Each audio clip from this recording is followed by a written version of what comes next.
मैंने ये बोला था कि डीएनए से डीएनए के और पीछे चले जाओ तुम लोग, तब और गर्मी तुम्ही लोगों को लगती है, हमें कहाँ लगती है ना। हम चिल्लाते रहे, हमें और गर्मी लगेगी, थोड़ा और एफिशिएंसी कम हो जाएगी पढ़ाने की, है ना। देखो, डीएनए से डीएनए के बनने को हम रेप्लिकेशन बोलते हैं, मैंने बताया था। डीएनए से आरएनए के बनने को ट्रांसक्रिप्शन बोलते हैं, आरएनए से प्रोटीन के बनने को ट्रांसलेशन कहते हैं। अब यही चीज बार बार रिपीट करेंगे, जैसे कि रिवीजन तुम लोगों ने नहीं किया और इतनी देर तक बैठे हुए थे, अब तक तो पूरा रट जाना चाहिए था, है ना। टाइम भी मिल गया था, लेकिन तब भी नहीं याद है। सेंट्रल डॉगमा मतलब डीएनए बताया जा रहा है ना। देखो आगे देखो, RNA was the first genetic material, ठीक है।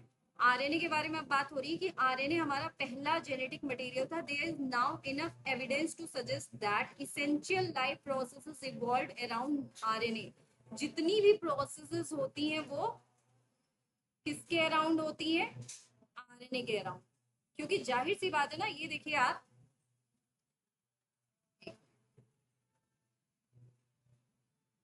जितनी भी प्रोसेस होती है आरएनए के अराउंड कैसे होती है? आरएनए के अराउंड इस तरीके से होती है, क्योंकि आरएनए से ही हमारा प्रोटीन बन रहा है। अगर आरएनए ही नहीं बनेगा तो प्रोटीन नहीं बनेगा, और प्रोटीन नहीं बनेगा तो ये जितनी मेटाबॉलिज्म, हर जगह एंजाइम्स भी प्रोटीन ही होते हैं इन नेचर, ठीक है।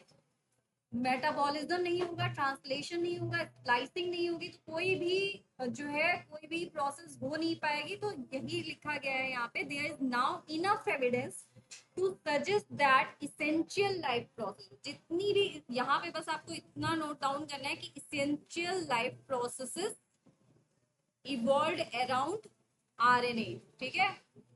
और ये इतना शॉर्ट में खुद ही लिखा हुआ है, first second and third, that's it, ठीक है। क्लियर है?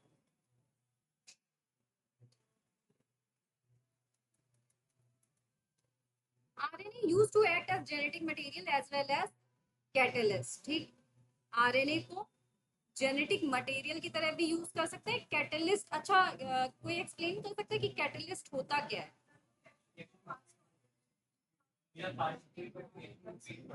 Very good. और खुद चेंज होता है कि नहीं? क्यों नहीं होता? क्या है? पार्टिसिपेट नहीं करता, बस रेट ऑफ रिएक्शन को इंक्रीज कर देता है, ठीक है। Very good. There are some important biochemical reaction in living systems that are catalyzed by RNA catalyst, not by protein enzymes, ठीक है। मतलब कुछ ऐसे एक्सेप्शन है, ये बहुत ही इंपॉर्टेंट पॉइंट है। कैटेलिटिक आरएनए और आरएनए एंजाइम्स को हम राइबोजाइम भी कहते हैं।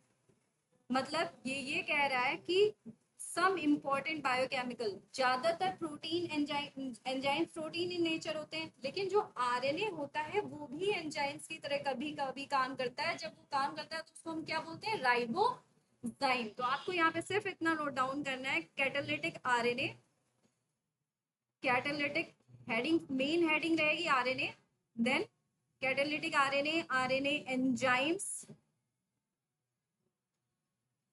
राइबोजाइम्स। इसको बोलते क्या है हम? राइबोजाइम्स, ठीक है। क्लियर है? क्लियर? नहीं लिखा? वीडियो से नोट डाउन कर लेना, आज की क्लास थोड़ा तो खींच ले। Therefore, DNA has evolved from RNA with chemical modification that made it more stable. मतलब कि इसीलिए ये कहते हैं कि जो डीएनए होता है वो हमारा किससे इवॉल्व होता है? जाहिर सी बात है आरएनए से, विद केमिकल मॉडिफिकेशंस के द्वारा। बट आरएनए बीइंग कैटलिस्ट, ये चीजें मैं बहुत बार बता चुकी हूँ कल कि आरएनए एज अ कैटलिस्ट और अनस्टेबल क्यों होता है? कृष्णकांत बोलो। Very good, very good. Replication मैंने बताया था कल, डीएनए से डीएनए के बनने को रेप्लिकेशन बोलते हैं। ये सारी चीजें, ये डायग्राम समझाया था कल, ये वाला, ये वाला नहीं समझाया था ना? देखो, नहीं समझाया था क्या? समझाया था कि नहीं समझाया था?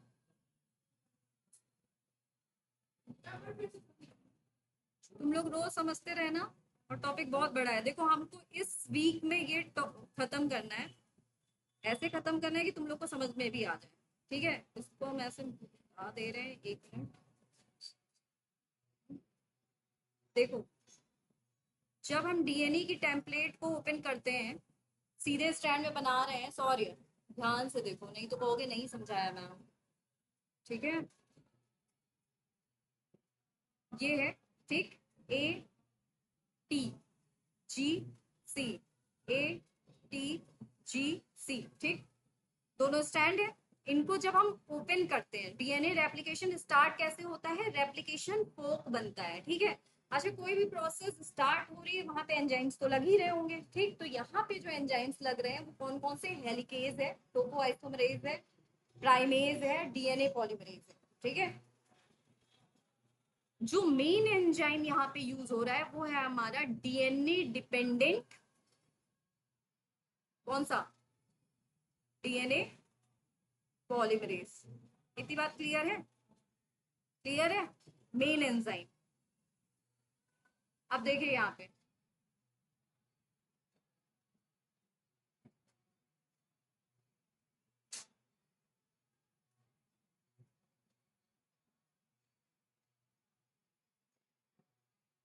हेलिकेज, हेलिकेज का काम क्या होता है, ये दोनों स्ट्रैंड्स को क्या करता है, अनवाइंड करता है, ठीक है। प्राइमेज, प्राइमेज का काम क्या होता है कि ये जो है प्राइमर को ऐड करता है, ठीक है। ये क्या करता है, प्राइमर को ऐड, ये दोनों, अच्छा, ये जो व्हाइट कलर की दोनों चीजें दिख रही है, ये क्या है, कोई बता सकता है, डीएनए की टेम्पलेट स्ट्रैंड है, ठीक है। या तो इसको हम पेरेंटल, इसको नोट डाउन कहीं करते जाओ, या तो इसको पेरेंटल स्ट्रैंड भी कहते हैं, चलो रहने तो, इसको वीडियो से नोट डाउन करना, ठीक है। या तो इसको पेरेंटल स्ट्रैंड भी कहते हैं, ठीक है। फिर ये देखो, ध्यान से देखो यहाँ पे, एसएसबी, किसी को पता है इसके बारे में, एसएसबी क्या है यहाँ पे, SSB single strand binding protein, ठीक। ये क्या करता है, जैसे ये दोनों स्ट्रैंड अलग हुए हैं, तो ये करता है कि पहले तो हेलिकेज ने अपना काम कर दिया, दोनों का अनवाइंड कर दिया। अब अनवाइंडिंग के बाद कि ये अलग ही रहे, इनको, इन पे आके कौन जुड़ जाता है, एसएसबी, ठीक है, सिंगल स्ट्रैंड बाइंडिंग प्रोटीन। नाम से भी पता चल रहा होगा ना, सिंगल मतलब कि सिंगल बने रहना है, अभी आपको डबल नहीं बनना है जब तक मेरा रेप्लिकेशन हो नहीं जाता है, ठीक है, क्लियर है। नेक्स्ट, ये चीज हमेशा ध्यान रखना, रेप्लिकेशन में बहुत ही इंपॉर्टेंट पॉइंट है, जो इंपॉर्टेंट बोल रही हूँ उसको नोट डाउन कर लेना, ठीक है, कि पॉलीमराइजेशन हमेशा 5 प्राइम टू 3 प्राइम डायरेक्शन में होता है, ठीक है। Polymerization always in 5 prime to 3 prime direction, ठीक। ये देखो यहाँ पे, और जो टेम्पलेट पढ़ी जाएगी वो हमेशा 3 प्राइम टू 5 प्राइम डायरेक्शन में, तो ये देखो 3 प्राइम टू 5 प्राइम डायरेक्शन में हमारी टेम्पलेट थी, ठीक है। क्योंकि डीएनए एंटी पैरेलल होता है, ठीक है, यहाँ पे स्ट्रैंड बन रहा है। अब इसको लीडिंग स्ट्रैंड या कंटिन्यूअस स्ट्रैंड क्यों कहेंगे, इसलिए कहेंगे क्योंकि 5 प्राइम टू 3 प्राइम डायरेक्टली चीजें होती चली गई, ठीक है, मतलब 5 प्राइम टू 3 प्राइम में ही होना है पॉलीमराइजेशन। अच्छा, पॉलीमराइजेशन कौन सा एंजाइम करा रहा होगा, जल्दी से बताओ,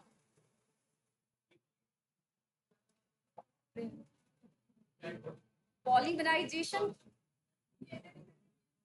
very good, DNA dependent E coli कहाँ गया भाई, इकोलाई बैक्टीरिया है? एंजाइम ही तो पूछ रही थी मैं, दिमाग यहाँ नहीं है तुम्हारा, लग रहा है, टेस्ट में पता चलेगा। डीएनए डिपेंडेंट डीएनए पॉलीमरेज, ठीक, ठीक है। तो वो देखो यहाँ पे सबसे पहले क्या होगा, प्राइमर आया, क्योंकि ऐसे हवा में तो स्टार्ट नहीं हो जाएगा ना रेप्लिकेशन, तो प्राइमर आया, किसकी मदद से आया, प्राइमेज की मदद से, प्राइमेज एंजाइम, प्राइमर जुड़ा। फिर प्राइमर के बाद पॉलीमरेज यहाँ पे आके जुड़ा, देखिए दिख भी रहा होगा यहाँ पे रेड कलर, ये ऑरेंज कलर का पॉलीमरेज है, दिख रहा है ना, सॉरी समझ में आ रहा है कि नहीं, यस मैम, अभी पूछेंगे क्लास के बाद, ठीक है, ध्यान से इसको पढ़ना, तुमसे जरूर पूछेंगे। ऑरेंज कलर का पॉलीमरेज है, ठीक है, डीएनए डिपेंडेंट डीएनए पॉलीमरेज। ये क्या करता चला गया, ये एक्सटेंड करता चला गया, एक्सटेंड कैसे कर रहा है, क्या ऐड करता चला जाएगा? डीएनटीपी, डिऑक्सी न्यूक्लियोटाइड ट्राइफॉस्फेट्स। डीएनए किससे मिलकर बना है?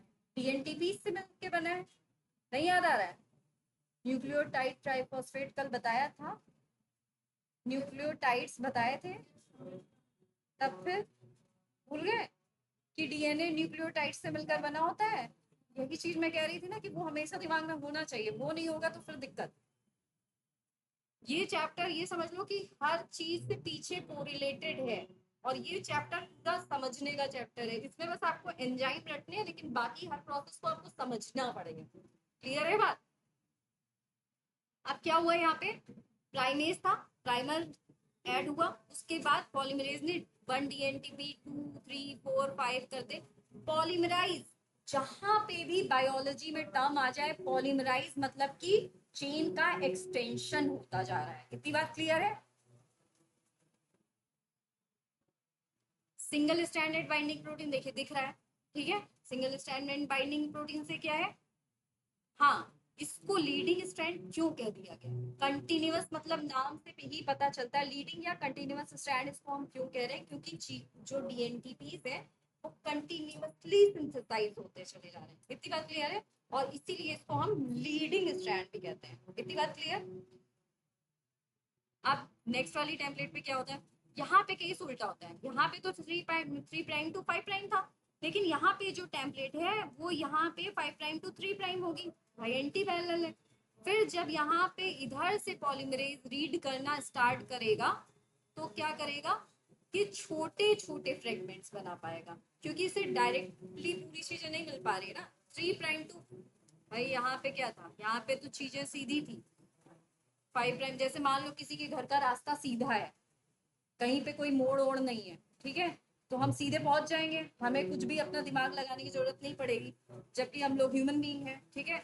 लेकिन ये तो एंजाइम है ना, तो इसने सीधा सब कुछ देखा तो सीधा सीधा बनाता चला गया, क्योंकि वो 5' टू 3' डायरेक्शन।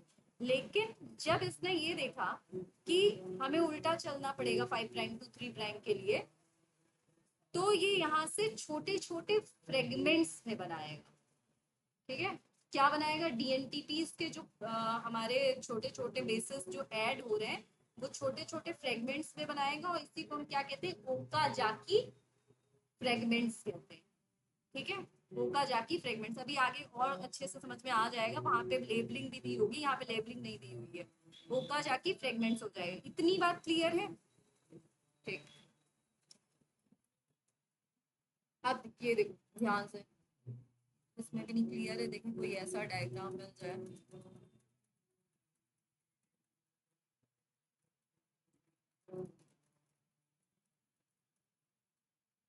चलो इसी में समझ।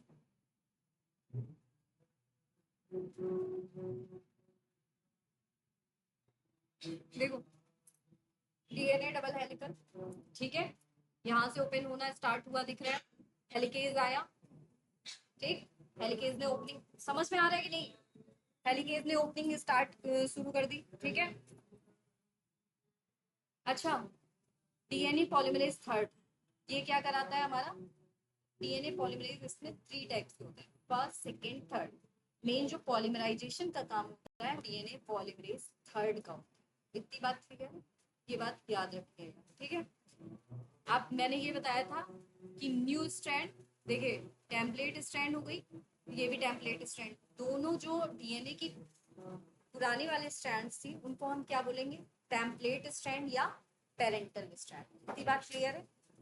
फिर यहाँ पे ये देखिए, न्यू स्ट्रैंड आपको जो दिख रहा है ना फ्रेगमेंट्स में, दिख रहा है कि नहीं? यहाँ पे गैपिंग है, गैपिंग है, मतलब कि यहाँ पे डायरेक्शन जो थी वो उल्टी थी, इसलिए इसने इतने इतने बेसिस ऐड किए, और ऐड करने के बाद लास्ट में इनको जो गैप होता है उसको फिल करने के लिए भी कोई एंजाइम आता होगा, उसको कहते हैं हम डीएनए लाइगेज, ठीक। डीएनए लाइगेज आता है। ये न्यू स्ट्रैंड, ये वाला कैसा स्ट्रैंड होगा? इसका नाम तुम लोग बताओगे जल्दी जल्दी जल्दी, बताओ बताओ। लीडिंग स्ट्रैंड, सीधे बनता चला जा रहा है।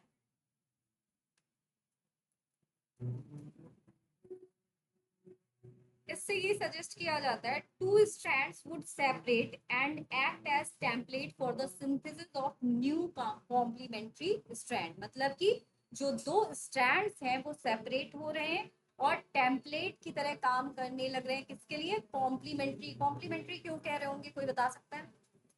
Why we are calling it as complementary?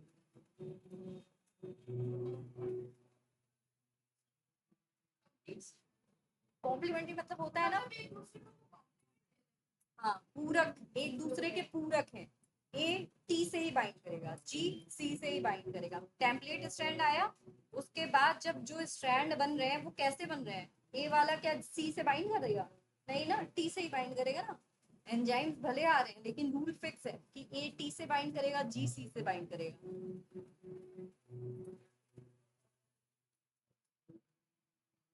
This scheme was termed as semi conservative DNA replication. ठीक है, अब एक्सपेरिमेंट भी किया गया था इसके लिए। ठीक है, एक्सपेरिमेंट क्यों किया गया? To prove that DNA replicates in semi conservative model. Semi conservative का मैंने कल मतलब बताया था, आधा आधा। Very good. आधा आधा मतलब पेरेंट्स से हमारा 50% और 50% हमारा न्यूली होगा। वो सेमी मतलब हाफ हो गया, सेमी फाइनल सुना होगा ना, बस उससे कोरिलेट कर लिया करो। और कंजर्वेटिव मतलब कंजर्वेशन, जो सीक्वेंस हमारे पेरेंट्स में थे 50% कंजर्व, सेम हमारे में ट्रांसमिट हो गए। Clear? DNA replicates by semi-conservative mechanism. This was experimentally proved by Matthew Michelson and Franklin Stoll in Escherichia coli. ठीक है, Escherichia coli को तुम बहुत याद कर रहे थे ना, सॉरी आ गया Escherichia coli। ठीक है, क्या होता है ई कोलाई? क्या है? किसकी तरह एक्ट करता है? हिले हो गए हो तुम, या तो भूल गए हो सब कुछ। ई कोलाई में जो प्लाज्मिड होता है ना, वो वेक्टर की तरह काम करता है। और रेस्ट्रिक्शन एंडोन्यूक्लियस जो होता है वो प्लाज्मिड को कट करता है, आरी की तरह है। ई कोलाई बैक्टीरिया है, ठीक है, और प्रोकैरियोट्स में आता है। ई कोलाई आरी की तरह काम करता है। ई कोलाई के पास रेस्ट्रिक्शन एंडोन्यूक्लियस होते हैं। क्यों होते हैं? इसलिए होते हैं रेस्ट्रिक्शन एंडोन्यूक्लियस, ये भी बता दे रही हूँ कि जैसे हम लोग क्या खाते हैं, मेडिसिन खाते हैं ना, अगर कोई बीमारी होती है तो हमें बैक्टीरिया को, वेरी गुड, वायरस के डीएनए को कट कर सके, इसलिए ई कोलाई के पास रेस्ट्रिक्शन एंडोन्यूक्लियस होते हैं। किसी को मत बताने दो कि जो है ई कोलाई आरी की तरह होता है। नहीं देखो, दिन नहीं, कोई बात नहीं, बोलो। इससे समझ में आता है कि हम कितना भूल गए। पढ़ा होगा तो सही पढ़ा होगा कि कोलाई आ रही होता है, ये किसी से मत बोलना।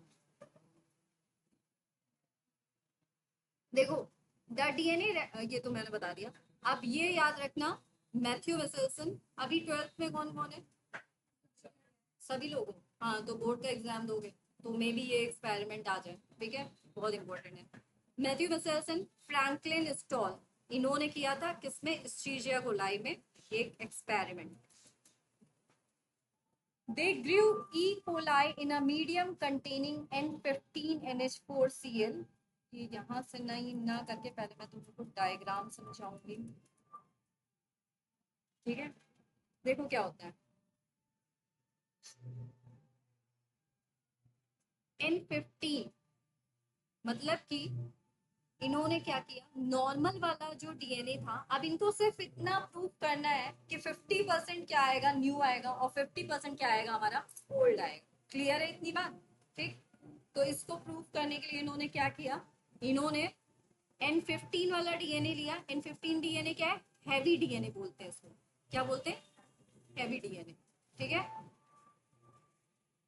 और इन्होंने इसे N14 वाले के साथ मीडियम में रखा। ठीक, N14 क्या है हमारा? जो नॉर्मल डीएनए होगा। ठीक, अब जब इन्होंने स्ट्रैंड को देखा तो इनके पास देखो स्ट्रैंड कैसे मिला हुआ है, ध्यान से देखो, सॉरी कहाँ देख दो, क्योंकि यहाँ से सब साफ दिखते हो, कोई नीचे दिख रहा है तो एकदम साफ दिखाई पड़ जाता है, फिर कहोगे मैम नहीं समझाया, और अभी तो 5 ही लोग हो तो साफ साफ दिख रहा है एकदम, समझ रहे हो? बताओ, यहाँ से ध्यान से देखो, देखो मुझे ना क्या है, अगर तुम लोग नीट के लिए तुम लोग कितने मतलब क्या कहते हैं उसको, जागरूक हो, और क्या क्या है कि हाँ डेस्परेट तो सीरियस, उससे ज्यादा हम सीरियस है कि तुम लोग का निकल जाए, अब उसके लिए तुम लोग को देखना है कि तुम लोग कितने सीरियस, ठीक है? क्योंकि डॉक्टर बनने के बाद हो सकता है हमको भूल जाओ, ठीक है, लेकिन बन जाओ, ठीक है? ये देखो, मेरा मानना ये है कि हम लोग जिन बच्चों को पढ़ाएं वो बन जाए, समझ रहे हो? हम लोग अपना 100% देंगे, तुम लोग अपना कितना परसेंट देते हो, दे रहे हो, ये तुम पे डिपेंड करता है, ठीक? N15 देखो, पिंक वाला, पिंक पिंक है ना इसमें, हाफ हाफ, और ब्लू वाला क्या है हमारा, N14, क्लियर है? फिर हमने N14 वाले में ही मीडियम में ही रखा इकोलाई का मीडिया, जिसमें हमने N14 वाला ही डाला, तो यहाँ पे क्या हुआ, देखो, हाफ हाफ, हाफ हाइब्रिड बना, 50% हाइब्रिड बना, और 50%, सॉरी 25% कह सकते हैं, 25%, 25%, ठीक है? ये क्या बना हमारा, N14 और N14, क्यों? क्योंकि हम लोग N14 वाला मीडिया ही फिर से रख रहे हैं ना, रख रहे हैं कि नहीं रख रहे हैं? अभी चीजें और सही से समझ में आई, अभी मैं एक वो दे रही हूँ, जनरल ओवरव्यू दे रही हूँ, ये देखो, क्योंकि ये सारे टर्म्स अभी जब पढ़ेंगे ना तो उसमें आएंगे, और अगर तुम लोग को समझ में नहीं आए तो सोचोगे क्या होता है सेंट्रीफ्यूज, है ना?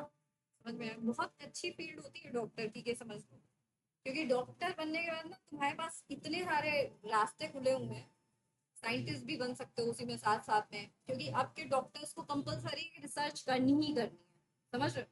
तो रिसर्च करके कुछ नया इन्वेंट कर दो, नाम हो जाएगा देश में। देखो ये क्या है,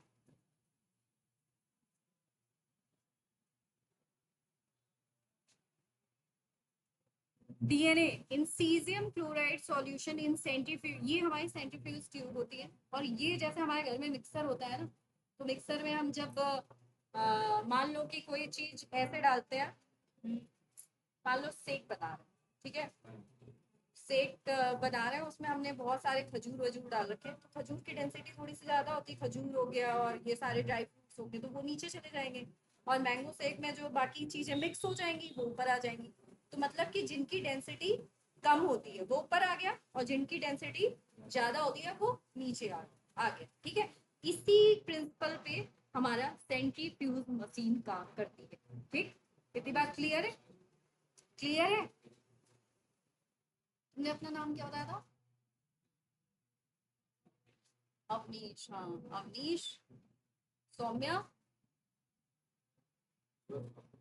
सौम्या, हाँ दोनों एक ही जैसे, तो सौम्या के बाद आयुषी, ठीक है? ये देखो,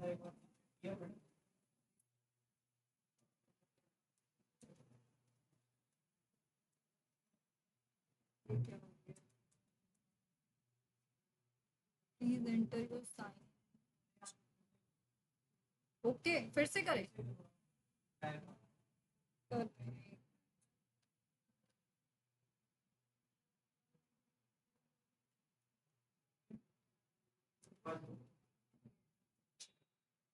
feel sympathy, sound correct,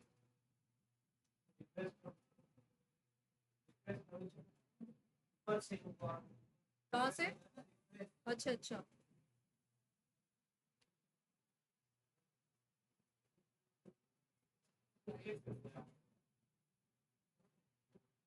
classmate start हुई म्यूजिक,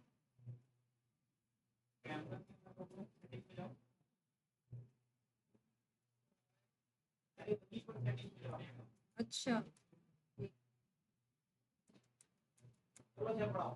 हाँ बताइए, सेटिंग्स पे जा रहे हैं,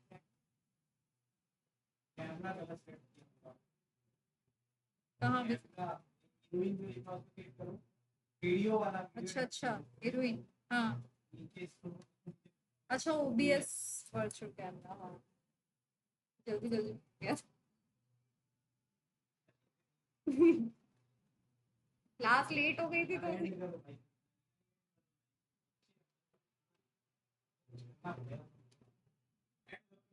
कर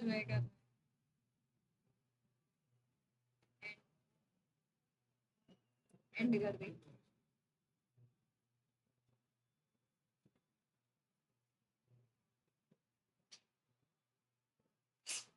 फालतू में इतनी देर लेट भी हुआ। ठीक है, एक मिनट। ये इतनी बात समझ में आ गई?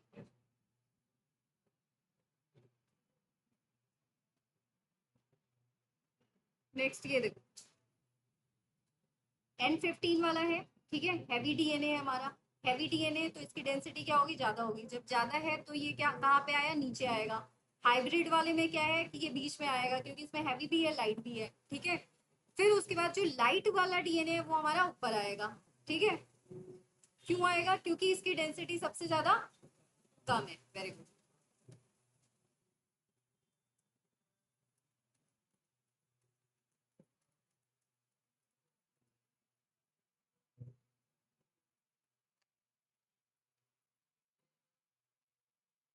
They grew E. coli in a medium containing, वही एक्सपेरिमेंट अब हम डिफाइन कर रहे हैं लैंग्वेज में, ठीक है।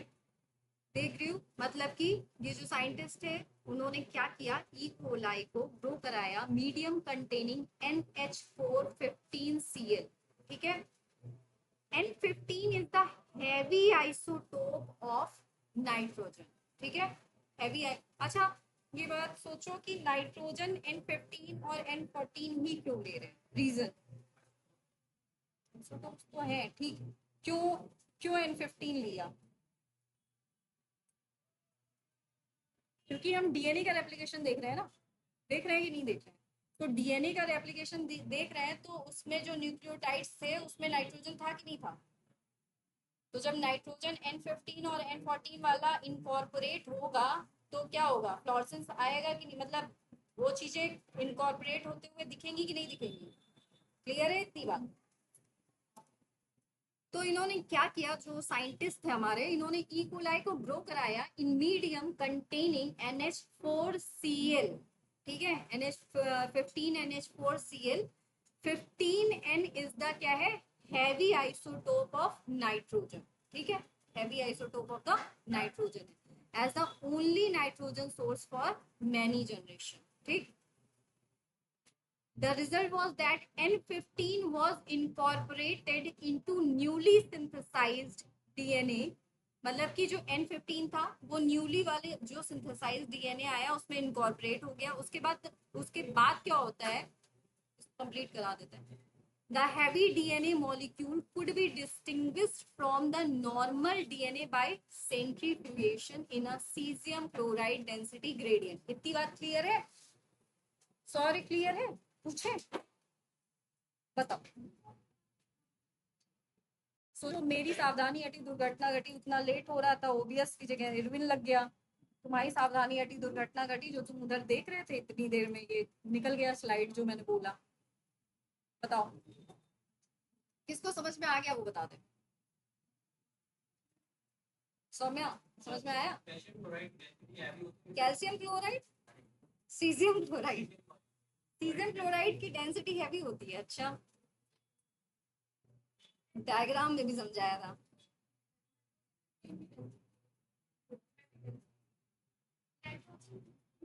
नाइट्रोजन 15 जो हम ले रहे थे, मैंने क्या कहा था, वो हैवी डीएनए था, कहा था कि नहीं कहा था। तो इसमें बस इतना कह रहा है कि पहले तो हमने N15 वाला डीएनए लिया, हैवी आइसोटोप डीएनए लिया, उसको बहुत सारी जनरेशन तक ग्रो कराया, ठीक है। फिर बहुत सारी जनरेशन तक ग्रो कराने के बाद हमने क्या देखा कि वो जो हमारा न्यूली सिंथेसाइज डीएनए हुआ उसमें इनकॉर्पोरेट होना तो जरूरी था ना, क्योंकि उसके बाद हम सेंट्रीफ्यूज करेंगे। भाई न्यूक्लियोटाइड्स हैं हमारे डीएनए के पास, जब न्यूक्लियोटाइड्स हैं डीएनए के पास तो क्या होगा, N15 इनकॉर्पोरेट होगा, हो गया। फिर उसके बाद हमने क्या किया, सेंट्रीफ्यूगेशन किया। सेंट्रीफ्यूगेशन किसमें किया, सीजियम क्लोराइड डेंसिटी ग्रेडियंट का होता है क्यूब, उसमें लेते हैं। उसमें हमने क्या देखा कि जो हैवी डीएनए है वो नीचे आया था, आगे डायग्राम में दिखाया था कि नहीं, पीछे डायग्राम में दिखाया था कि नहीं दिखाया था, पता नहीं, याद नहीं है तुम्हें, तुम्हारा चेहरा बता रहा है, याद है, तब बहुत अच्छी बात है। N15 is not a radioactive isotope and it can be separated from N14 based on density only. सिर्फ डेंसिटी के बेसिस पे, इसीलिए हमने N15 वाला हैवी लिया, N14 वाला लाइट लिया। Clear? Next, then they transfer the cell into a medium with, अब वही सेम चीज नॉर्मल वाले में हम ट्रांसफर करने लगे, N14 वाले में। क्लियर है इतनी बात? They took samples at various definite time intervals as the cells multiplied. मतलब कि इकोलाई का जो था डीएनए, ठीक है, इकोलाई का जो कल्चर, सॉरी, इकोलाई का जो कल्चर कराया था हमने, उसमें हम डीएनए लेते जा रहे थे। पहले N15 वाले सेल्स ग्रो कराई, डीएनए ग्रो कराया, N15 वाला ग्रो करके क्या हुआ, हैवी वाला नीचे आ गया। क्लियर है इतनी बात? तो पता चल गया इसके पास हैवी डीएनए है। फिर इकोलाई को ही हमने यहाँ पे एज अ मीडियम क्यों लिया, क्योंकि इकोलाई बहुत जल्दी जल्दी ग्रो करता है, 20 मिनट्स में ये ग्रो कर जाता है। तो उसमें यहाँ पे यही लिखा है, then they transfer the cell into a medium with NH414Cl, मतलब जो NH414Cl है, they took sample at various definite time intervals, मतलब कि थोड़े थोड़े टाइम इंटरवल पे हम सैंपल्स लेते जाए, तभी तो पता चलेगा ना। हैवी वाला था, फिर हाइब्रिड वाला आया, फिर लाइट वाला आया, पता चल रहा है कि नहीं पता चल रहा है? And they extracted the DNA that remained as double stranded helix. इतनी बात क्लियर है? The various samples were separated independently on, वही जो पहले हैवी वाला भी देख चुके, हाइब्रिड वाला भी देख चुके, लाइट वाला भी देख चुके। क्लियर है इतनी बात? क्लियर है कि नहीं? अवनीश, क्लियर हुआ? क्लियर है तुम लोगों? ठीक। टाइम क्या हो रहा है, 1 मिनट देखते हैं। हो गया? आज तो तुम लोग के मजे हो गए, कल नहीं हो पाएंगे। जाओ, आज आज तुम लोग के मजे हैं।